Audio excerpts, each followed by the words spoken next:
Well, there seems to be an iPad for everyone now. Apple's just released their new iPad mini update.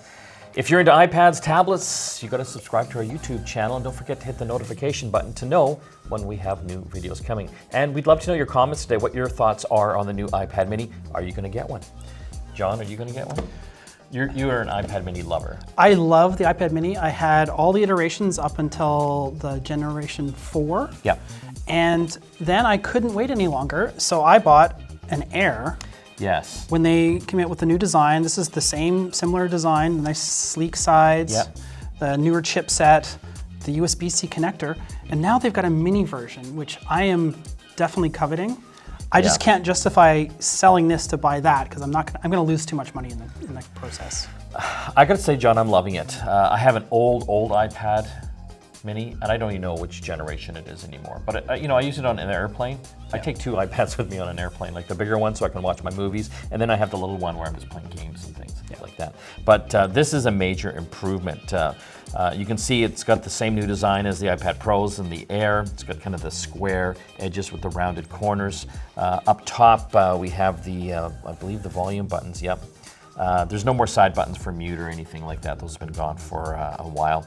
And this particular one will also use the 2nd generation of the Apple Pencil.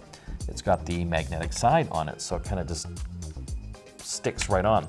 And you can see when it clips on there, you can actually see the pencil. And we actually haven't set it up on here yet, but it'll do that automatically, which is kind of a cool feature. It's my pencil anyways. I'm not going to take it, I promise. But overall, like, it's a beautiful new screen. They've got a few different models on this, right? They've started out at 64 gigabytes, I believe.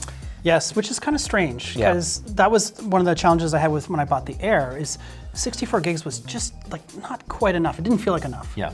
But then the next jump up was 256. There's no 128 gig. Yeah. And that's a pretty expensive jump. So one of the other big things I think you'll appreciate too, this is using the Usbc connector on the bottom. It's not Lightning anymore. And I think that's because a lot of professionals will be using this particular device. Yeah. I know a lot of consumers will as well, but I think a lot of folks that have photography in their blood, DSLRs, taking pictures, they might want to store and actually manipulate the images on the iPad. And you wouldn't want to do that with a Lightning connector. No, and with the Mini, this form factor is amazing. It'll literally fit in cargo short pockets. It'll fit in a camera bag very easily. A lot of people, I have a lot of professional photographer friends, they have the iPad Pros, even the bigger ones that they use for proofing on set. But if you're in the field, you want a smaller form factor. The other, the funny thing I like about the iPad mini form factor, if you're laying in bed watching a movie or surfing the internet or something like that with a giant screen and it falls on you, you don't like it very much. The mini is a much... Does that happen to you a lot? Yeah. Yeah, more often. Or my cat comes by and she knocks it loose or something. Yeah. So the mini is much more, it's much easier to hold onto for a long period of time too, especially if you're taking notes or reading. These can get a little fatiguing after a while. One thing I noticed, and you said you didn't care, but on yours, and this is an iPad Pro here, they've got the smart connectors on the bottom, and those are magnetic connectors to attach things like keyboards and covers. This doesn't have one. No. And you just said, it doesn't matter. Well, you'd have to spend a few $100s for that smart keyboard. Yeah. What about the covers though? Isn't that nice to have a little snappy? Yeah. You don't care. Don't care. Don't care. No. So for some people that might be something, I kind of wish they had it, but maybe it's not as big a deal as I was thinking. They do have obviously the Wi-Fi and the cellular versions.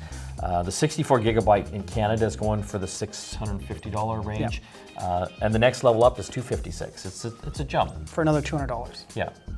But some people need that extra memory. I mean, if you're loading videos and digital photos on there, that could be a thing. Especially if you're importing photos from your camera, which the other nice thing about having the Usbc connector, you don't even need a dongle anymore. If you have a camera or a USB-C card reader, you just plug it straight in.